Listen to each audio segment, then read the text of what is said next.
بنگال والوں اگر برا نہیں مانے تو تذ کروں ہاتھ جوڑ کے، مسجدوں کے 2-2 کروڑ کے مینار بنانے کی بجائے کوشش کرو کہ وہ 2-2 کروڑ غریبوں پہ خرچ کرو اور ان کو مضبوط کرو۔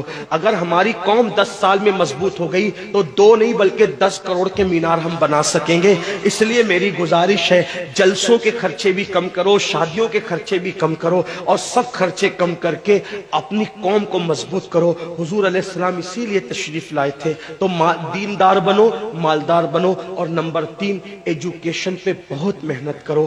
کوئی بھی جاہل نہ رہے، کوئی بھی ان پڑھ نہ رہے، خوب پڑھاؤ اپنے بچوں کو۔ 10ویں 12ویں تک کبھی مت رکنا، بلکہ اپنے بچوں کو IAS بناؤ، IPS بناؤ، ڈاکٹر بناؤ، انجینئر بناؤ۔ ڈاکٹر بھی BUMS والا مت بناؤ، بلکہ MD اور اعلیٰ سے اعلیٰ ڈگری دلاؤ۔ اب آپ کہیں گے مولانا پیسے نہیں ہے، میں آپ سے کہتا ہوں ہر سال عید پہ نیا کپڑا نہ بنانا پڑے نہ بناؤ، دھلے ہوئے کپڑوں پہ عید کر لو، لیکن اپنے بچوں کی تعلیم پہ خرچہ کرو۔ اسی طریقے سے کسی اور جگہ پر پیسے لگانے کی بجائے 10 سال اگر ان 3 نکات پر آپ نے محنت کر دی، دیندار بنو، مالدار بنو، اور ایجوکیشن کو عام کرو، ہر بندے کو پڑھا لکھا بناؤ۔ آپ کہیں گے مولانا نوکری نہیں ملتی، میں کہتا ہوں ہم نوکری کے لیے نہیں پڑھتے، ہم اچھا انسان بننے کے لیے پڑھتے ہیں۔ اس لیے کہ پڑھے لکھے کی تجارت میں ان پڑھ کی تجارت میں فرق ہے، پڑھے لکھے کی گفتگو میں ان پڑھ کی گفتگو میں فرق ہے، پڑھے لکھے کے اٹھنے بیٹھنے میں ان پڑھ کے اٹھنے بیٹھنے میں فرق ہے۔ دیکھو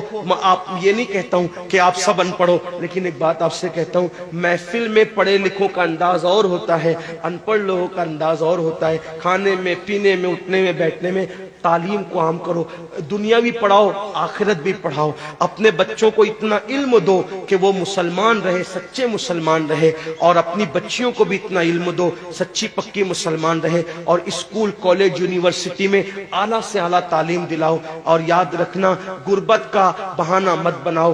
بیٹیا کی شادی ہوتی ہے تو لاکھوں روپے کہاں سے آتے ہیں؟ اور آپ سے کہتا ہوں 8 گھنٹے محنت کرنے کی بجائے 16 گھنٹے محنت کرو، محنت میں پیچھے مت ہٹو، اپنے بچوں کو پڑھاؤ۔ صرف 10-12 سال ہندوستان کے تمام مسلمان محنت کر کے اپنے بچوں پہ محنت کر لیں، کوشش کر لیں، کاوش کر لیں، تو دیکھنا نقشہ بدل جائے گا۔ یہ بھی آپ سے کہتا ہوں، ایک بات کہتا ہوں، منع نہیں کر رہا ہوں، اگر مجھ سے غلطی ہو تو میرے علماء اصلاح کریں گے، آپ میری ذات کو دیکھ کے قبول نہیں کرنا۔